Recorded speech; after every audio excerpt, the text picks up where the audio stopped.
What's up, everyone? Welcome to the video. Today we're going to take a look at how to change the battery in this Chevy Impala remote key fob. This Chevy Impala key fob is going to use replacement battery CR2032, and I'll put a link in the description box of this video to where you can find these replacement batteries if you're in need.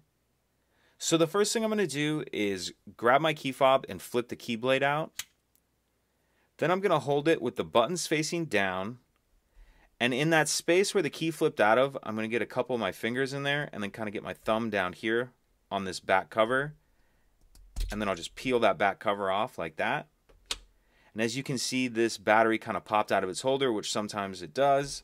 If it doesn't, you can get a little flathead screwdriver or something similar and get beside the edge of it like that. Either way, once we get that old battery out, we can grab our new replacement battery. And you want to make sure that you're installing that with the plus side up.